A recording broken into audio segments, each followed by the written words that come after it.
Hi, everyone, and welcome to Middle East Breakdown on ME24. I'm Hayvi Bouzo with Dan Feferman. We are the co-founders and co-editors of Middle East 24.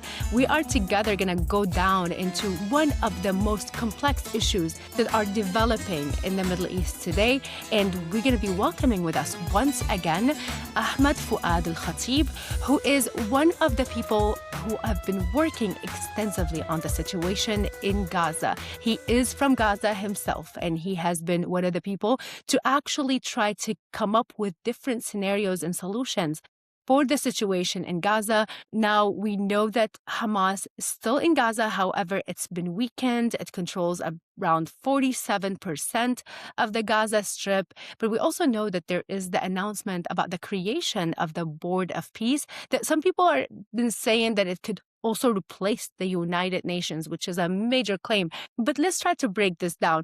And before we begin, please follow us on X, Instagram, Facebook, YouTube, and check out our website for the latest updates. We're giving you feedback live about the developments across the Middle East, North Africa region. And please give us the best rating on Spotify, iTunes, or whatever it is that you use to listen to the podcast so we can keep coming back with more insight and deep analysis of the developments across the Middle East, North Africa. Ahmed Fouad Alkhatib is the founder and the director of the Realign for Palestine project at the Atlantic Council, where he's a resident senior fellow with the Scowcroft Middle East Security Initiative at the Middle East Programs. Alkhatib is a Palestinian-American writer, speaker, and advocate who grew up in Gaza City, which he left in 2005, and he has been on international media, American media, Israeli media, Middle Eastern media, nonstop, advocating, analyzing, unpacking, and now trying to bring new and fresh and productive ideas to his homeland of Gaza. And we're super glad to have him back on the show. Hi, and welcome once again, Ahmed Fouad Alkhatib. Thank you so much for joining us today. Good to be with you. Thanks for having me. Good to see you, Ahmed. Ramadan Mubarak. Thank you, brother. Good to see you too. Kareem. عليك وعلى everybody that is listening and watching, that's observing Ramadan right now. Actually, let's talk about what's going on right now in Gaza, because the last time we talked, it was a different reality. Now we know that Hamas is controlling 47% of Gaza versus the entirety of Gaza. The IDF controls 53%. What does that mean on the ground, though? Because we hear mixed accounts from people. The areas that are controlled by Hamas are continuing to struggle, and Hamas seems to be acting in a way that is what they describe as like a rabid dog, basically.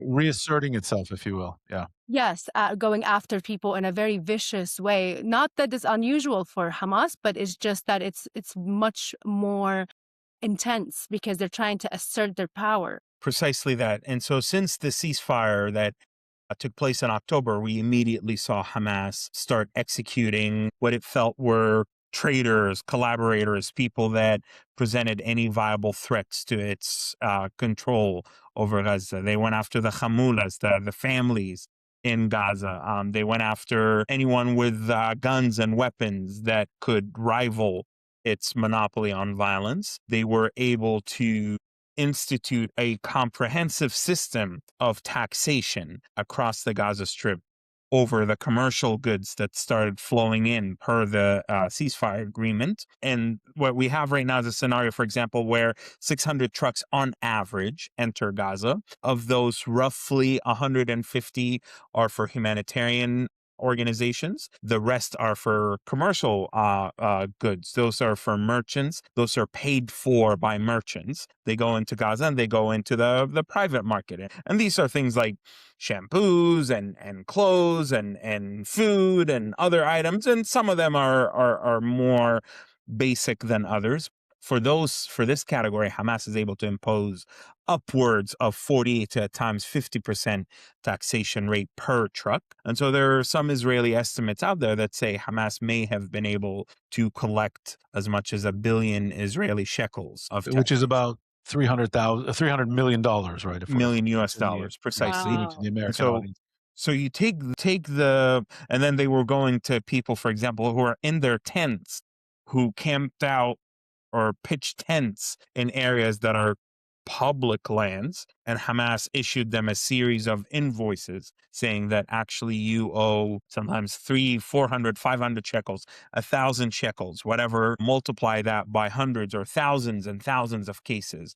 And so Hamas has been collecting money, acting like a total thug, breaking people's legs, re-entrenching its presence in hospitals, in civilian areas and infrastructures, running patrols all around. They've reasserted their presence. And so what that did is it had a chilling effect on those who, ironically, had a easier time during the war expressing their views and opinions against Hamas than they are now during the ceasefire, coupled with the fact that there's this bizarre reality where it appears to some that the new agreement with the Board of Peace, with the ceasefire, through the actions of certainly the nations of Qatar and Turkey and some other Arab players, it appears that Hamas is not only being allowed to survive, but is potentially being rebranded and recycled, even though the group said we won't disarm, we won't give up armed jihad or resistance against Israel. And so there's a confusion as to, well, then why, like, how can there be a transitional political process if Hamas is acting like a thug, is collecting money, is saying no to the U.S., to Israel, or to the Arabs, or to the world when it comes to disarmament, and we as the people of Gaza are paying the price? Yeah, sure. No, there's a big mix of things here. We ended the supposed ceasefire, right, about 7 months ago in October, and 2 years of a very brutal war. With finally the return of the Israeli hostages, the living, and then later on the deceased, with mostly an end to the fighting. There's still occasional skirmishes. Hamas fighters popping out of tunnels, firing at Israeli troops, Israeli airstrikes in a more pinpoint manner than you had during the war. There's just a lot of questions. I think first, before we jump into it, we had you on when we first launched this show back, I think in August, if I'm not mistaken, and a lot's developed since then. And so, first of all, Hamas came out with numbers that it was paying these kinds of payments to about 50,000 families. Our sources, actually, inside ME24 exclusive sources inside Gaza, confirmed that's about 50,000 either Hamas fighters or employees, right, that were among what they claim are 70 something thousand who were killed, which is a tremendous amount. You're saying they're still armed, or they managed to rearm, and they are reasserting themselves in a very thuggish, it sounds like a mafia, what you're describing, over the population of Gaza. And while they control 47% of the territory, if I'm not mistaken, about 90% of the Gazan population lives within that 47%.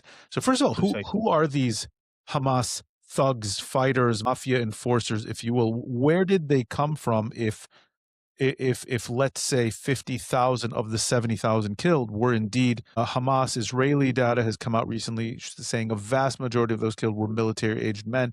So who are these people? Are they fighters that existed before? Are they, kind of teenagers that were recruited haphazardly? And where did the arms come from, if you will? Well, starting off, I mean, I saw your reporting, and I'll be frank in that I'm not sure that Hamas has lost something upward of 50,000 fighters. I don't know that you can deduce from the number of the supposed compensations that it's saying, the widows, etc. Because you have to keep in mind that there were Hamas families, there were second and third degree. Yes, it included those Connections. Yes. So I would be cautious in terms of assuming that those were actual combatants that were killed. But let's put that aside for a second. I think people really underestimate the fact that Hamas was really beat towards the very end of the war. Hamas was, I would say, this close to actually being truly wiped out. Most of its leadership, with the exception of Izzuddin al-Haddad and a few other senior leadership within the Al-Qassam brigades, remained. But Hamas right now is an amalgamation of what remains of the Al-Qassam brigades, the tiny bit of what remains of the political office in Gaza, which is not much at all to begin with, because most of the Politburo, they left before October 7th. It is the employees of Hamas's government, both the police officers, the internal security services, plus the newly recruited teenagers that I call them the child soldiers. We've never actually had this phenomenon of child soldiers, but basically they're these teenagers that have been brutalized essentially during the war, and Hamas is giving them an opportunity to act upon this brutality. So Hamas right now is a collection of old relics that are being glued together loosely by faint instructions from Doha and in Qatar, from the political leadership, some command and control by the Al-Qassam brigades, and then a mid-tier cadre of administrators from the government that existed before October 7th. And that's where I would argue the three most important bodies that exist of Hamas right now as a cohesive entity. There's four, but there's three of them that are kind of the formal Hamas, if you will. Number one is the Ministry of Interior, and that's where all of their police, all of their internal security, all of their intelligence apparatus is sort of centralized in. Number two is the Ministry of Commerce, Wizardat Tijara. The Ministry of Commerce is the one that is setting up all the taxation schemes. They're not just on the trucks, mind you. Anybody who wants to do anything in Gaza, you want to open up a shop, let's say Dan and Hayvi decide to give me $100,000 and they say, yalla, go feed 5,000 hungry Gazans. If I just show up with a bunch of food and, like ready to feed people, I can't be guaranteed safety or well-being or anything without paying Hamas off, or at least sliding them some money or some of that food. So the Ministry of Commerce creates this web around the entirety of the population to siphon off money. And then there's the Ministry of Finance, Wizardat al-Maliyya. The Ministry of Finance does the collection. So the Ministry of Commerce does the scheming, the Ministry of Finance does the collection. And then, so those are the three bodies that exist. And by the way, guess what? At the And Shifa these are all Hospital, Hamas, to be clear. These are all Hamas. all Hamas ministries. So we have the Shifa Hospital in Gaza City, the Al-Aqsa Martyrs Hospital in Deir al-Balah, and the Nasser Hospital in Khan Yunis. Each one of these hospitals has 3 rooms within, one room or one desk or one space for Ministry of Interior, Ministry of Finance, Ministry of Commerce. That is what is sustaining Hamas administratively.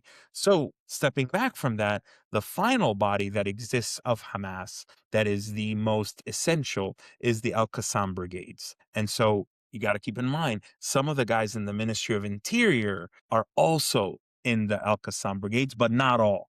So everybody who's in Al-Qassam brigades is in the Ministry of Interior, but not everybody who's in the Ministry of Interior is in the Al-Qassam brigades. It's a one-way flow. And so these guys are now taking stock of what weapons they have. They've collected most of the unexploded munitions. Those are the Israeli bombs that didn't go off, and they've been recycling them. They've taken them to tunnels underground. I saw news Israeli reports recently that estimate there could still be a minimum of 195 kilometers of tunnels that remain. I've seen the Israeli reports estimating that they managed to destroy a quarter of all the tunnels. That's the reports I've seen as well. Which is you can, it's kind of shocking, right? That there's like 3/4 of the tunnels that still exist across Hundreds of miles.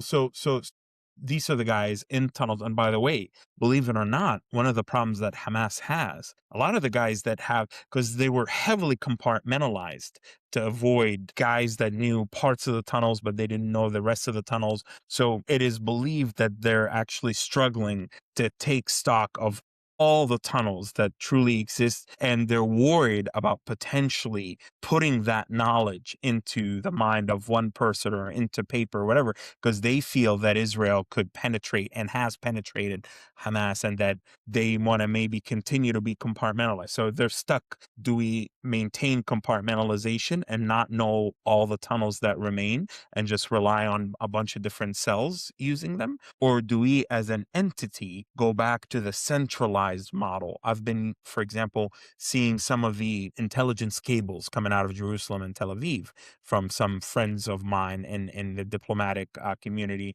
And like Hamas has been fully rebuilding its hierarchical infrastructure and leadership. And the Israelis know that, by the way. And so this is where there's a disconnect again between So, what the instructions in yeah, Washington and what's happening exactly. on the And it's really baffling to me. Like, it's unbelievable almost to think that they're collecting around $300 million from people who have been so brutalized because of their own action, and that this is something they're getting away with it, and they're able to continue basically like fundraise, like, for their terrorist operation that is impacting these people. But actually, like, I want to go to one of the points you mentioned, which is the disconnect. So we know that there is the Board of Peace. And this is a major announcement. It's expected that this Board of Peace will actually also have a much larger scale purposes and role that it could play, including some people are saying that it could play the United Nations, eventually. But you're saying that there's a disconnect between these types of approaches and what's going on the ground. Can we talk about the situation militarily speaking, and how could, and of course, what role could the Board of Peace play in terms of the realities that we have where Hamas is still present? But also, what about the areas that Hamas does not control? And where could the Board of Peace play a role in making maybe a number of the population go there, recreate a new structure? I mean, we can talk, and we'll talk about your idea, but let's start first about the Board of Peace itself. Certainly. The Board of Peace is seeking to recruit nations into the so-called International Stabilization Force, ISF, which, by the way, I supported the ISF wholeheartedly, but its mandate has shifted significantly from one of being a participant in disarmament to, I worry, being potentially a UNIFIL 2.0, where UNIFIL is being the force in southern Lebanon, and it could potentially end up actually indirectly protecting Hamas and preventing any real, like basically placing itself between Hamas and the Israeli military, and therefore creating a barrier for any real changes on the ground. And so the Board of Peace could play a significant role, nevertheless, in providing, even if we put aside the disarmament issue and the fact that I don't believe the Board of Peace is going to militarily disarm Hamas, they could nevertheless play a role in introducing a new security force on the ground that could at least provide security such that Hamas will not be able to operate in the same areas. So what I mean by that is, we see, for example, I've shared an abundance of videos, like examples of how Hamas is roaming in the markets. It's acting like thugs. It's closing small shops down. It's stopping people in the street with like tiny little carts and saying, if you don't pay taxes, we're going to take it away. If the International Stabilization Force is present in those markets, and we actually create the bare minimum of rules of engagement, of the expectations, even if they don't disarm Hamas, we could at least create an expectation to where wherever the border, the International Stabilization Force troops are, Hamas cannot operate. They have a monopoly on violence and force, and they have instructions to intervene to protect civilians. So that's one way in which I think the Board of Peace could actually, and I think behind the scenes, those are the discussions that are taking place as we speak, to try to figure out how to maximize the role of the ISF, given that it won't disarm Hamas. Another consideration is, can the ISF deploy to the yellow zone, or I've heard people calling it the yellow zone or the green zone. That's the area behind the yellow line. So those are the areas that the IDF, the Israeli military, controls. So there are plans for developing in the south, potentially an Emirati camp. I have been personally advocating for like bringing in caravans and temporary housing and moving people out of the red zone, because I strongly believe that there's a high risk of war potentially returning to Gaza. So I believe in fortifying the yellow line, vetting anybody who crosses it. And once civilians cross into the yellow area, they stay in the yellow zone or the green zone. They don't go back. And Israel, therefore, should not be bombing the yellow zone. If there's somebody who's wanted there, you either task a platoon or a force from the International Stabilization Force, or you send a special Israeli unit. But we need to learn from the experience of the last 2 years, where the Israeli military was telling people to go to humanitarian areas and then bombing those humanitarian areas because Hamas and PIJ were hiding in those areas. So that's another use of the area, of the cleared area, that could absolutely allow for a transitional phase of disengaging the population from Hamas and slowly providing them with an alternate space to thrive. But yeah, the main thing to consider is that then you have the NCAG, the National Committee for the Administration of Gaza. And that's the technocratic. So this is the new non-Hamas technocratic government that's Precisely. assembled?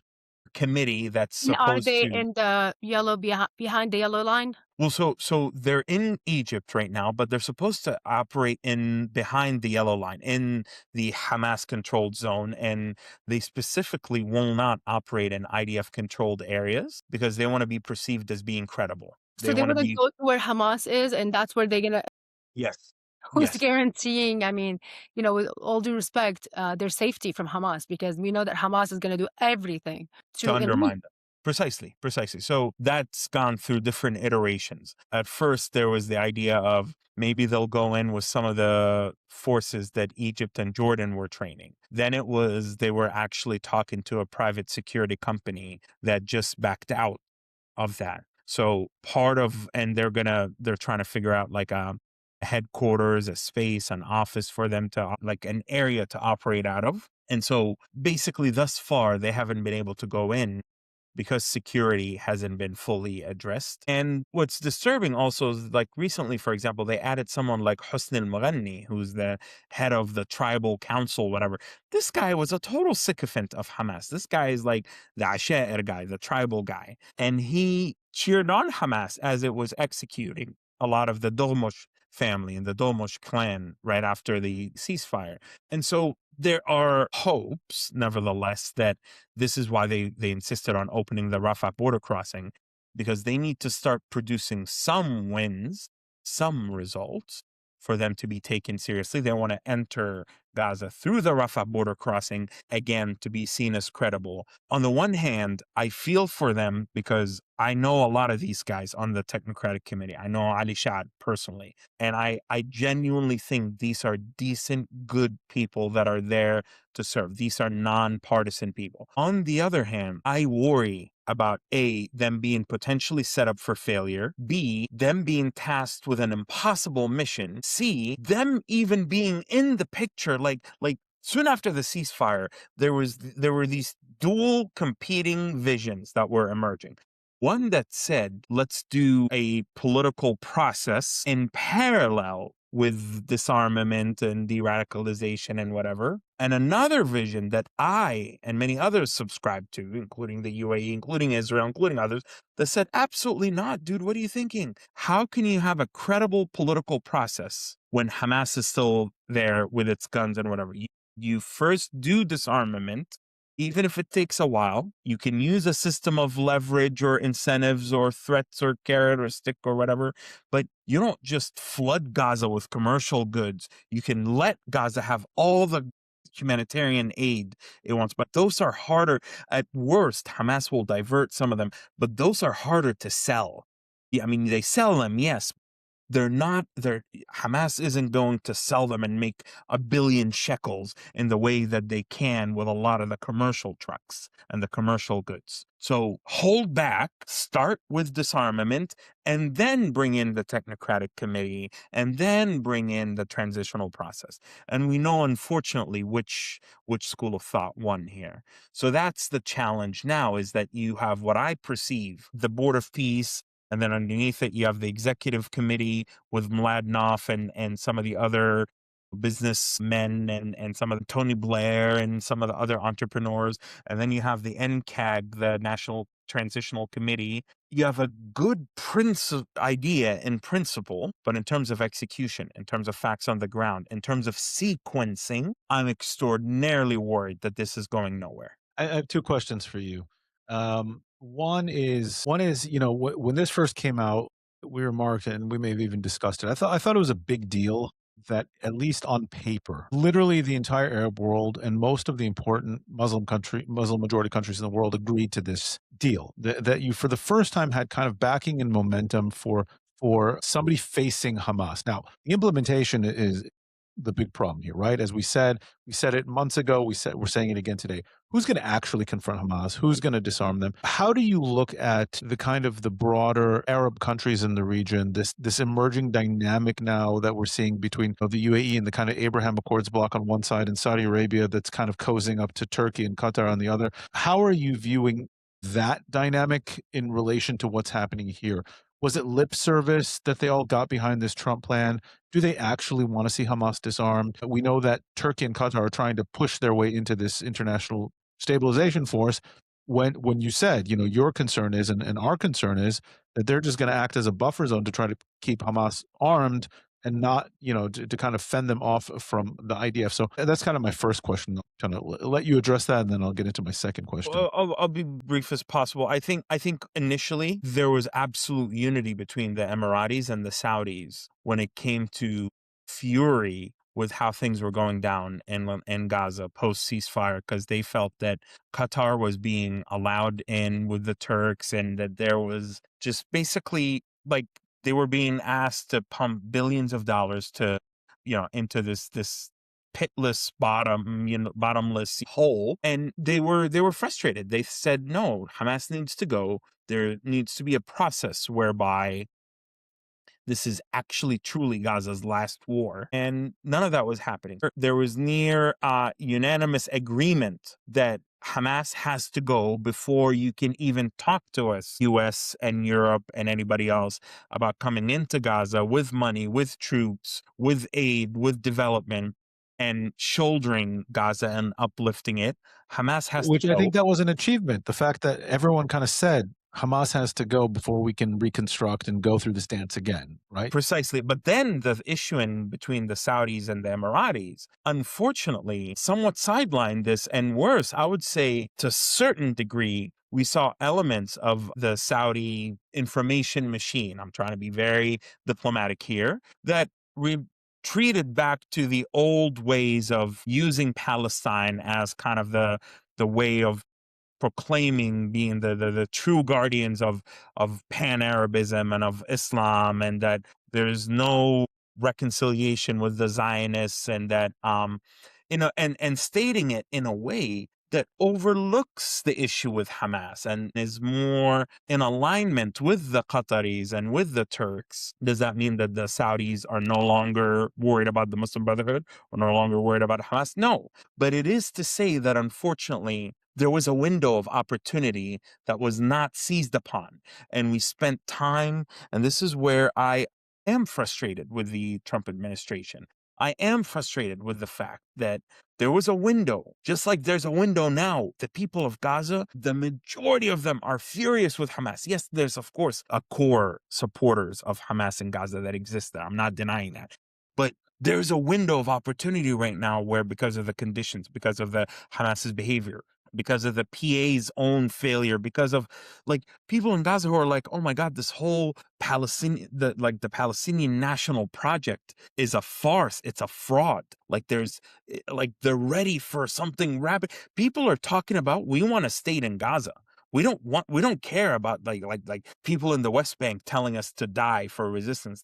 So if we don't seize the window right now, which is why I am continuing to be out here and doing what I'm doing, then we lose out on this opportunity. I actually want to say something about this, because what's really striking for me is this insistence on rejecting the obvious, which is if you actually want to have a new Gaza and a new future for Gaza, you have to get to the conclusion that the only way forward is working and cooperating with Israel mainly, because Israel is the partner for this new Gaza. There's no way around it. And that includes, killing off the rest of Hamas. That includes the future of that, where there's actual peace, where there's actual coexistence, all of the values that will actually guarantee this place to flourish and stabilize and be what all of us wants to see it to be. But when you see that insistence through having this sort of, new kind of bureaucratic system that's being created, that is refusing to work off of an area that's already Hamas free, that is already 53% of the Gaza Strip, and that they are insisting on going to work where Hamas is still, there in an impossible situation. It just seems to me that the ideology and the rhetoric behind what already kind of started the whole issue is the refusal to accept that Israel is the partner moving forward and that Israel is not the enemy. It is basically what's missing. And Well, I really can can't see a future where things will change if we cannot get to that basic point to start. Well, let's take it a step further and just say that what really actually grosses me out is I actually think this is exposing to me a variety of local, regional, and international players for whom getting rid of Hamas is not a priority. And this is not a conspiracy. No, they wouldn't This is work where Hamas is. They actually want to work with Hamas somehow by existing in the same area that they're ruling. That's crazy. But there's this silly belief that you can rehabilitate Hamas, that Hamas can be a rational actor. I mean, I will not use names or refer to countries, but I've been meeting with some senior Western officials. And this super senior Western official told me that Hamas will voluntarily disarm. And I just sat in the meeting and I was trying to be very polite and I was trying to be very, Hayvi, I shaved my head, but I was trying to bishig chari. I was trying to pull my hair. I was like, Does this country rhyme with United Kingdom or Schmantz? I mean, the idea being. Palestine will agree with you, Ahmed, that the idea of Hamas disarming itself. But and then I said, okay, let's try to do things in the yellow zone. Let's try to build a minimum where the tents are that people are experiencing the rain, the cold of this. Let's move people to the yellow zone. That way they're safer. Let's incentivize people to move away from Hamas. Let's gradually drain the human capital / shields away from Hamas. And it was no, if we think this way, then this will invite war. If we think about the war returning, we can't even think about it because just thinking about it will bring it back. So and we should just make sure that we shut down the political horizon for Hamas so that it voluntarily disarms, somehow maintaining people under Hamas's captivity is incentive for Hamas. And I'm are you kidding me? Hamas thrives off of misery. And so my point, Hayvi, is I'm taking it a step further and saying that I have never, it actually occurred to me that I genuinely think there are people out there for whom they look at Syria and what happened with that model. They look at more recently the Maduro model, and they think maybe we can do the same with what remains of Hamas. And somehow we can, Khalid Mish'al and Khalil al-Hayya and Abu Marzouk will just become rational players who want to only engage in politics. And if we only have elections in the Palestinian territories, I'm dude, you want to have elections aren't just here, let's vote and let Hamas win. We're paying the price for that 20 years later. Elections is security, it's freedom, it's institutions, it's free media, it's free expressions. Elections come with a whole package and an infrastructure that needs to exist before you hold elections. But as we learned from 2006 when Hamas won the last election, and then turned Gaza into what it became today, you can't just rush to elections, right? What you're describing is you have to have a robust civil society, you have to have a democratic culture, and elections is honestly the last thing you do, right? Precisely. But what you're saying now kind of reminds me of something that you said in our previous podcast that you did, that we did with you, and that is, you mentioned, if I recall, I'm going to paraphrase here, but that a number of Hamas, I forget how you parsed it, were hardcore jihadist ideologues, and then some of them are this is the only job they can get, basically, type people who can maybe peeled off. So is that what the thinking of these so-called naive Western countries is, that are still stuck in this mindset? I mean, I have my different take. My understanding is, and it's the same reason that Israel couldn't see October 7th coming, is because Western countries cannot inherently understand a jihadist mindset. Western countries cannot inherently understand an irrational mindset that says, I will see my entire city, country, community leveled just to start this holy war against you that might end up hurting you down the road. And so, this is something that the West can never really understand. It's something that the Israeli leadership clearly didn't understand. If I take what you said then, we're taking it, connecting it to this discussion now, that there's no maybe actually pragmatic figures within the Hamas leadership, maybe a Maduro option could be pulled. How do we make sense of those two kind of axes, or maybe where am I misunderstanding you? Well, I think it is I mean, when people keep saying that, Hamas will keep recruiting and recruiting and recruiting, like, I do think that principle of peeling people off is actually relevant. But I mean, it's not relevant with someone like Sinwar or Abu Marzouk or Hayya or those people. Where it's relevant are those young kids in Gaza who are not going to have any economic opportunities, and comes along a Hamsawi dude that says, here, 500 shekels or 1,000 shekels or 800 shekels or 1,500 shekels, carrying an AK and go collect rifles or start training or this or that. So, like, it's not black and white in that, like, again, economic opportunities that elements of the Western elite are talking about, or even parts of the Board of Peace or President Trump or the Maduro, like, that is viable. I would argue that is more viable in Gaza now than it has been before, because a lot of the hardcore Hamas dudes have been eliminated. There are still some that absolutely should be eliminated, but it is not to be applied to Hamas as a particular group. It is to be applied to the society, and it is to offer the society access to better opportunities, so that you peel off people who are potential recruits, but you don't target Hamas itself with economic opportunities. Because guess what? Hamas, before the war, a lot of these guys that went, they had malls, they had businesses, like, they weren't poor. Hamas's dudes, and actually a lot of Hamas's dudes That's are one of the furious big with this war. misunderstandings. They had mansions in Gaza. Exactly. So, like they had, like, this was their opportunity. Like, jihad was a very successful business model. And you have Qatar, you have the Islamic Republic of Iran, you have local taxation, you have zakat, the zakat al-mal that they were The charity receiving. model. So exactly. So that's where I don't care about, and by the way, I'll go say this in a different context, when people are like, you can't eliminate Hamas as an idea, so we should resign ourselves to the fact that Hamas will always be here. I could care less about eliminating Hamas as an idea. Hamas as an idea doesn't concern me. The Nazis 80 years later are still an idea. Hamas as an idea. The issue is Hamas as a cohesive entity that is able to impose taxation, that is able to implement security measures, that is able to threaten the local population and Gaza's neighbors.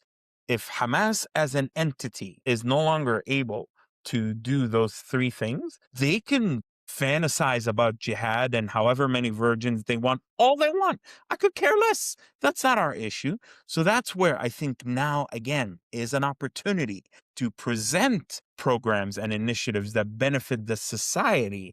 But what I'm seeing thus far, by flooding Gaza with some of these commercial trucks, and also, like, let's also be realistic. Right before you, I met with a dear friend of mine who's one of the pillars of the humanitarian community in Gaza. And He was like, basically 80% of people engaged in humanitarian activities on the ground are like thieves and stealing and siphoning. And doesn't mean they're inherently horrendous people. Some people are just, they want to survive, whatever. But like after the war, there's something really bizarre. Have you been seeing these bizarre scenes after the war? You know, supposed genocide. All of a sudden, there's like every day, there's like 7 new restaurants. There's a Nutella shop. There's these iPhones. There's this like luxury, that. And it's like, dude, how is You're Gaza driving cars bouncing nicer back? than what I am, you know? No, no, precisely. How is Gaza all of a sudden? But this is money laundering for all That the so there's folks. corruption is now showing up, Well, right? corruption, but straight up money laundering for all the people that siphoned off charity money, that sold aid, that worked with Hamas. Some of these people are connected with Hamas. Some of them are like what I'm saying is this is the opportunity now. Like you have 75 to 80% of Gaza's population that are living in abject poverty. They've lost their homes, they've lost everything, they've lost their intents. They have to line up in long lines for dirty, disgusting public bathrooms. And then the joke in Gaza is the other 20%. You have to remind them that, hey guys, we just went through war. You know, can you like please not flash your golden iPhones, and like, can you please not do these drifts? There were people doing these drifts. I'm like, where are they getting new tires for Mercedes and BMWs in Gaza to do drifts in Gaza? Can I ask you, you just mentioned the initiatives and the opportunity now to do something different, something new. And this is probably the first time I'm going to talk about this on camera myself, but I was actually involved in a project that was called New Gaza, where me and other people were speaking to people in Gaza, basically helping them try to organize the kind of a nucleus, let's say, for a place that would be liberated by the IDF, because the IDF was already going after Hamas. It was after October 7th. And then have people basically be vetted to go to that area, people who are against Hamas, because there are people who've been very clear against Hamas in Gaza for years. And that this community could basically be the nucleus for this new Gaza that is ideologically based on the idea of coexistence, peace, being part of the free world, away from these hateful ideologies of terrorism and all of the above that we've been talking about. Now, you were talking about something similar, that you have something that you've been kind of starting to work on. I want to mention that we've had Jonathan Schanzer on the show before, and he was saying that, look, there are these different, we can say, oh yeah, Hamas still continues to control 47% of Gaza, but the fact that we have this 53% that is Hamas free, there could be an opportunity. Yeah, we've turned this kind of East Gaza, West Gaza, kind of East Berlin, West Berlin. Yes. Why, like you said, why don't we double down on the Hamas free zone, build it up, turn it into a model? And you talked about an idea before we started the show, so I would love for you to kind of present Sure. it, if you will. Well, in the spirit, I mean, I'm radically pragmatic. I want to meet where people are at, and I understand that a lot of folks may have certain sensitivities in Gaza. At the same time, like I want to combine the two. People are sensitive. They're still skittish. There are many who want peace, who want tolerance, but like it's a journey. It's several baby steps. Like I've been in the United States for a minute, but there are people in Gaza who are saying, enough with the wars. We want peace with our neighbors. Now, they say that, but they don't necessarily think about all the different steps that entails. And instead of just putting them in a room with a bunch of people and be like, yay, I'm a Zionist and like I served in the IDF, whatever. Like I want that to be a gentle, gradual process for it to stick, for it to be meaningful. My vision is that parts of northern Gaza that are beyond the yellow line, that's the line of control, in northern Gaza, aspire to build some kind of a standalone community that is basically a model community, a peace city or a peace town or peace village, coupled with an agricultural zone and an industrial zone. It will have facilities for education. I want to have the ability to open people's horizons by allowing them travel in and out. all, of course, in full coordination with Israel, using three pillars for this new community that I'm thinking about: security, both for the Palestinian occupants, but also for Israel and for our neighbors; economic fulfillment and opportunity; and cultural transformation. Those three components By that, happening you in mean parallel. de-radicalization? When you Well, say cultural transformation? de-radicalization as a process, as a journey, yes. De-radicalization, by the way, is often brought up in a counter. I have a degree in intelligence and national security, but like it's often brought up in a security context, and that often has negative connotations. I want to do de-radicalization as a positive tool of empowerment. This is about transforming your lives, opening up your horizons, offering you new opportunities. This isn't about someone who's like, oh, I am so great and wonderful, and you're this radical thing. Let me de-radicalize you. I want to create a sense of a level playing field and saying we all rise together through this cultural transformation where we move away from the resistance narrative to the nation building narrative in pursuit of the coexistence narrative. There is sequencing, but the idea being that this will have an airstrip, and I want to have a small dock in there. Like, I actually want this to be an independent, viable example. And I want to have community members who sign up to be part of this, people who are vetted, people who agree to a set of principles, not just anybody off the street, but to create people who go through this journey, to go through this program, bring outside help, outside resources, outside security, work closely with Israel. And this is what I consider, for me, this is part of the 1,000-mile journey towards having Gaza be basically an autonomous region, an autonomous republic, if you will, that is under the auspices of the state of Palestine, but operates semi-independently. So is Because that that's, connected to the Palestinian Authority in any way, or what do you envision? I don't want this to be right off the bat. No, I want this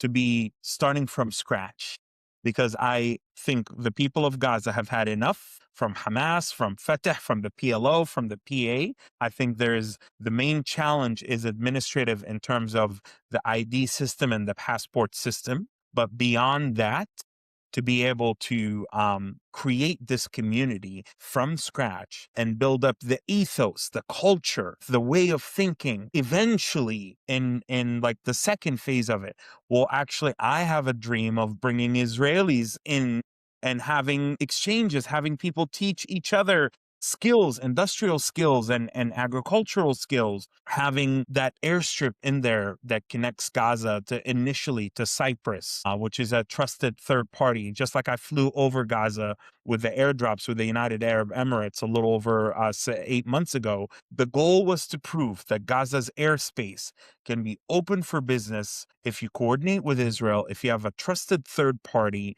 running the security and running the show. And that's what I want to do, is opportunity that speaks for itself. You can't just tell people who are intense, who are desperate, de-radicalize, reject. I mean, yes, we should all reject Hamas.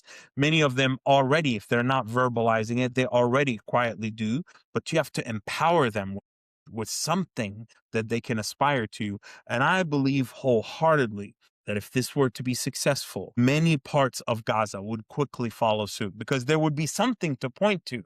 There would be something to say that there's accountability, there's progress, there's peace. Because peace, if you can point to something and say there's peace, there's accountability, there's security, there's fulfillment, there's openness, there's opening. 70% of Gazans have never left the Gaza Strip. People are a product of their environment. They've never met Jews or Israelis. They've never met Egyptians or any other nationality. They only know the world through their computer screen or phone screen. So that's what I seek to change through this.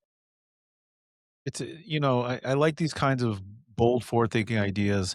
And I think your instinct is right in that you have to start small and prove, right? Not just to the Gazans. I think you're absolutely right. The Gazans need a positive success example. But what most people forget, especially post October 7th, but really post Israelis. Gaza pullout 2005, is the Israelis need, Precisely. and this is something that drives me crazy, that the international community just takes for granted, right? And it's just it's a given. The Israelis need to be convinced that there is somebody that they can live alongside, that there's a positive example. You had a very controversial Gaza withdrawal in 2005, based on the Israeli premise and the instinct that we don't want to rule over Palestinians. Mhm. And it blew up in the Israelis' face. And then, some Israelis, ironically, Netanyahu and many members of this current government thought, you know what, we can buy off Hamas. They can be bought off and they'll be complacent and they have their mansions that we talked about. And so we can just continue this kind of autonomous but not independent Gaza, and the money's flowing in. And why would they ever give that up? And that blew up in the Israelis' faces as well. And so you've got Israelis on all sides of the political spectrum, on the left, on the right, who have lost the ability to imagine Gazans being any kind of responsible neighbor. And I don't blame them right now, right? And this is something that is just absolutely taken for granted. So I think your idea can bring both as an example for Gazans, as an example for Israelis, if it works, right? And then you grow it incrementally, that vetting system, that agreeing to pillar system, having a positive role of the regional actors is huge here. Have you been shopping this around? And I mean, you certainly I've have the right connections for been it. floating it behind the scenes and was asked to put more together as like a formal proposal. I've been wondering if I should or should not, but I've been asked to put together a formal proposal to present this at a very high level. Well, we're honored that this is the first time you're publicly discussing this. This is, yes, first They time I'm are sharing this, but I'm sure. Coincidentally, I've been working on something similar before, and I truly believe in this vision. I truly believe that the only way forward is to establish something in coordination with Israel in the area that is Hamas free right now, with a completely new foundational ideology, approach, and kind of forward looking, towards this partnership, this coexistence, this true coexistence. But I mean, speaking about what Dan just mentioned about what happened in the Israeli society, I also want to say that we just recently did some interviews inside of Gaza. We're going to be publishing soon. The lady is a little bit older from Gaza, and she said the best days we've had in Gaza was when she said basically the IDF, but then she said the Jews ruled us. That was the best days. You'll hear that from a lot of Gazans, unfortunately. Yeah, but the world doesn't hear that. I was like, wow, like she said it on camera in an A interview. lot of We will be airing. Gazans will say that, but again, I think it's high time that can be addressed and reversed. Like I was talking to someone today, just I'm know there's an imbalance in power dynamics between Israelis and Palestinians, with Israel being up here. However, within said imbalance, my theory of change is that there's plenty of room for Palestinian agency, responsibility, and accountability.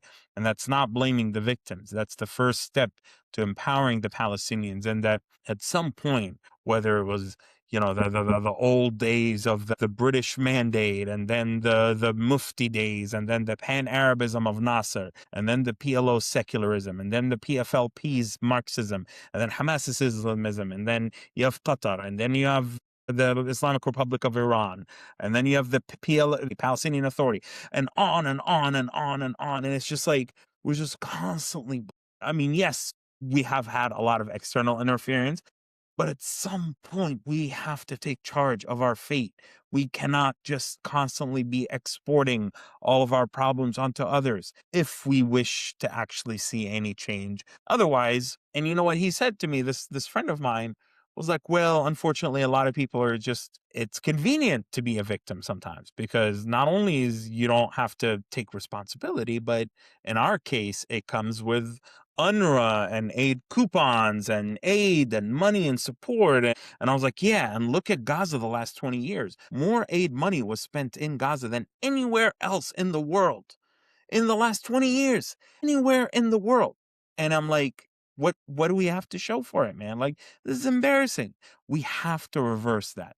So that's where, to me, this is kind of a do or die. Like I'm honestly, like, I'm giving it, I've dedicated, I feel, a lot of years of my life to Gaza and to the Palestinian issue. And I think if in the next 5 years, the beginnings of, it's going to take a while to get Gaza right, but the beginnings of Gaza's Gaza being turned around aren't realized, then I don't know if it ever can be. And just to make it clear, you were saying, of course, and what I also was saying is about this new place, New Gaza, that could be, kind of have a different outlook and ideology towards the world, right? That is ruled by people from Gaza. It's not ruled Yes, by anybody but people from Gaza. precisely. No, Like this is like a model not Gazan, and it, like, with an IRGC external help. proxy.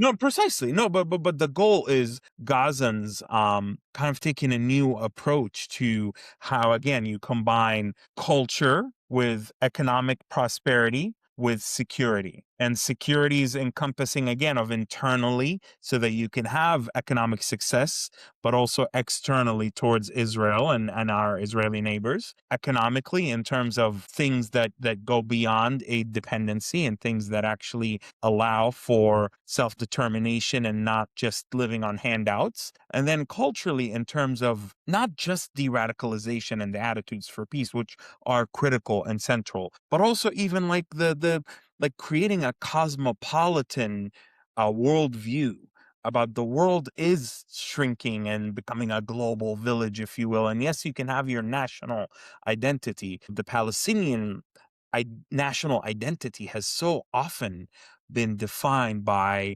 the diaspora, 1948, Nakba, the opposition to Israel. And it's like, it's time that we're defined by what we stand for, not just by what we're against. And Very well so said.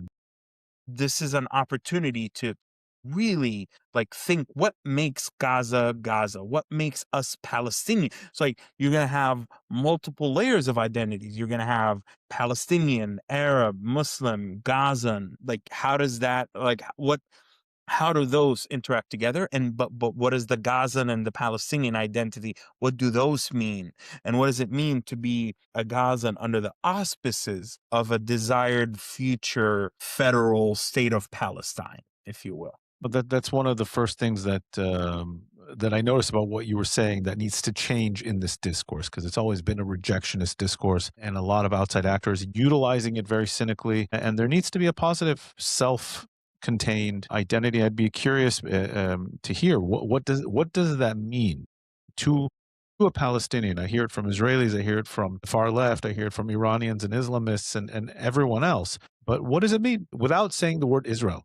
Right? What Precisely. does it mean to be a Palestinian? Maybe in another chance when we have you on, we can unpack that. I'm curious, kind of to come back from big ideas back to reality here. What do you envision happening in the next month, couple months? This 20,000 international stabilization force is set to come in. Trump has set his deadline for Hamas's disarmament, which none of us here, at least on this conversation, think anyone is actually going to disarm anybody. So what does the next few months look like for you as far as Gaza goes? Well, this is an interesting note to close on, but I will say that I usually consider myself as someone who's really able to plot different probabilities and trajectories, and I enjoy this forward futuristic looking activity. However, I have never been so puzzled and confused as to what we're about to face, because I see three separate tracks at minimum that we will face. The track in the middle is a low intensity war will return. More than what we have right now? I think more than what we have, but less than a full on war. Something that is of greater intensity to place pressure on Hamas. And it will potentially entail a reduction in the number of trucks. It'll potentially entail some punitive measures or some pressure on Hamas to try to acquiesce. So that's the track in the middle, is an escalatory one. On the right, Escalatory by who? By Hamas or by Israel? but by Israel and the United States, Okay. potentially.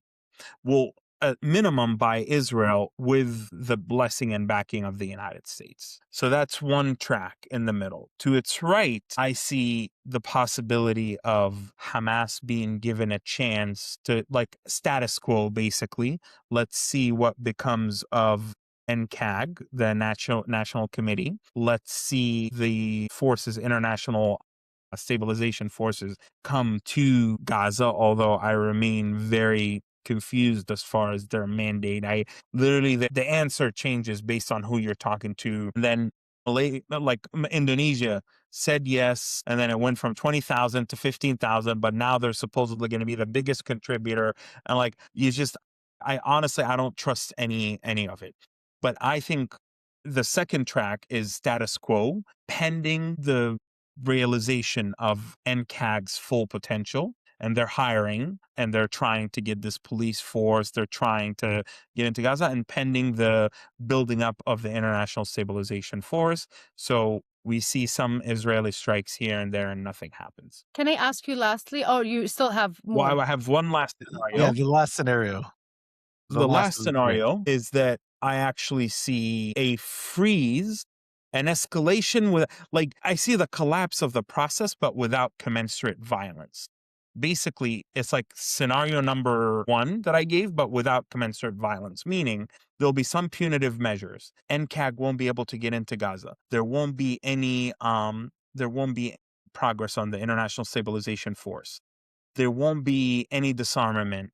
There won't be anything, but that won't be commensurate with any violence or escalation, because President Trump is going to be keen, and this is something I've heard over and over in Washington, and I actually do believe, going to be keen on preventing an escalation before the 250th anniversary of the U.S. in July. That's the July 4th party, but also before the midterm elections. He doesn't want this issue to come out, and this is actually part of why he's hesitant with the Iran strikes. A lot of, we've positioned half of deployable U.S. air power, but he's very worried about this not being like Operation Midnight Hammer last summer, kind of a one and done. He's worried about this continuing on and overshadowing. He wants to have this big kind of spectacle around America's 250th birthday in the summer, and certainly knows that the Republicans are in a precarious position for the midterms. So those are the different scenarios: either an escalation, status quo, or a freezing of the process with nothing really moving forward. Can I ask you, out of curiosity, because we know that Hamas is an Iranian proxy, and now we are seeing what's going on in the escalation with the Islamic Republic regime in Iran, potential strikes against the regime. We don't know what's coming next.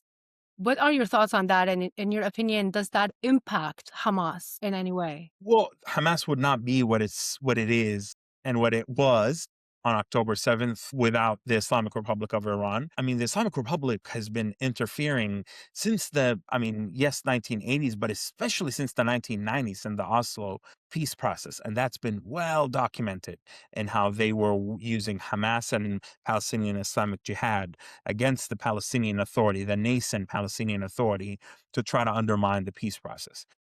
Hamas remains kind of the last, while it's arguably one of the weakest of Iran's remaining proxies, it remains the most significant symbolically because it's at the heart of the Holy Land. It's at the heart of this war that rallied the whole world, and Khamenei was praising college students and the pro-Palestine community and this And and we're that. forgetting that they exist in the Palestinian Authority areas too. It's not that they're only in Gaza. Well, the Israelis and the Palestinian Authority's security services, both the intelligence and police and others, intercept Iranian plots in terms of either money being sent, smuggling attempts, or attempts to recruit guys to foment issues and trouble that would elicit a destructive Israeli counter-reaction that would then inflame the whole situation. So basically like turn the West Bank into a Gaza 2.0.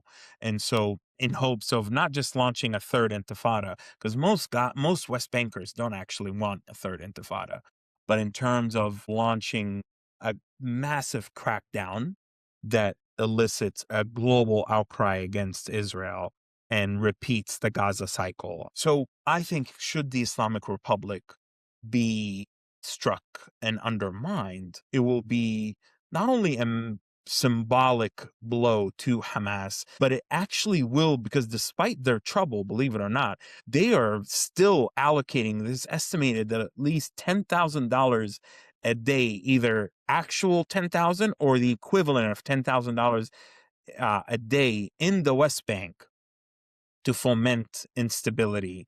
That is our estimates, and some of those, a lot of those get intercepted on a regular basis, and a lot of those don't. And that's where we see issues in Jenin and Tulkarm and Tobas and Qalqili and other places. So it'll be symbolic, it'll be operational, and a symbolic blow to Hamas. It'll be an operational blow to the cells operating in the West Bank. But geopolitically, I actually think it would sever the last state actor that is actually standing in the way of Palestinians and Israelis potentially making peace with each other. There will never be peace between Palestinians and Israelis as long as the Islamic Republic of Iran in its current shape and form exists. I'm not talking about the people of Iran or the nation of Iran. I'm talking about the regime and the mullahs and the ayatollahs and the clergy and the IRGC. As long as they exist, there will never be a comprehensive peace between the Palestinian people and the Islamic republics. There will never be peace between the Palestinian people and Israel as long as the Islamic Republic exists in its current shape. But just on principle alone, what they've done to their own people. Like, I don't think this is just an issue of morality based on their criminality to the Iranian people. I think this is an issue of the chief global sponsor of terror in the region, the main instigator of Hamas, and the main destabilizing force in the Middle East. And so I would wholeheartedly support limited, targeted military action that decapitates the strong points of the regime, that prevents it from exercising thuggery against the region, that ends their nuclear ambitions, and that forces a serious recalibration and maybe gives the Iranian people the freedom that they so desperately deserve. What are people not paying attention to now or soon that they should be? What I shared about the window of opportunity that exists in Gaza, there's still this because there are some idiots in Gaza who say stupid things, because of this, the bombastic behavior of a lot of the pro-Palestine industrial complex in the diaspora. People are not paying attention to the disgruntlement of the Palestinian people in Gaza against Hamas. They're not paying attention to the window that I'm describing constantly, which is the consequences of October 7th, the totality of the last 20 years of Hamas, Hamas's behavior during and after the war. There's an organization that I work with that collects data and tabulates social media posts in geofenced fashion in Gaza. And the data totally backs up what I'm saying. And we have the Gaza situation report that we put out on the Radical Pragmatists Substack, which is part of the Realigned for Palestine publications. And every week we publish, we started just 3 weeks ago, and we're expanding the scope because we're a pilot project for this massive data gathering operation. And you can track and see different sentiments and what people are saying in Arabic, by the way, and they're tabulated and there's analytics that go with it. We'd love to see this, and we'd love to help you get the word out among different audiences on our platform. Absolutely. So The Radical feel free to Pragmatist. share. The Radical Pragmatist is the name of the Substack. But again, people should pay attention to the shift in the attitudes in Gaza, and at minimum register it and start thinking about what can we do to either analyze this, to amplify this, or to even increase this shift and expand it and widen it. Because unfortunately, some people just have this desperate desire to always think of Gazans as they're all Hamas, they all hate us, they all support October 7th, they all are anti-Semitic, all. And I plead with people to always think differently and to pay attention to the people on the ground who are saying the discourse in Gaza is so radically different than the discourse in the United States, in the UK, in Europe, and what the pro-Palestine movement is doing abroad. Both tragic on one hand, hopeful on the other hand, what you're saying. Precisely. Precisely. Yeah. Well, on this note, which I agree with you on, and I think Dan does too, I want to thank you so much, Ahmed Fouad Alkhatib. Thank you for joining us once again. You are the Ahmed Fouad Alkhatib, again, for our audience. He is the director and founder of Reassert for Palestine at the Atlantic Council. Thank you so much, and we'll see you sometime in the future, hopefully, with more developments happening in Gaza, hopefully good developments. Thank you all for listening and watching to Middle East Breakdown on ME24. With you is Hayvi Bouzo with Dan Feferman. We are the co-founders and co-editors of Middle East 24. Please check us out on X, Instagram, YouTube, and Facebook, and our website to also get all of the right away, like everything that's happening on the ground in the Middle East, North Africa. We're giving it to you live with deep analysis, insights, and information that you do not get on regular media or social media. And stay tuned for next week.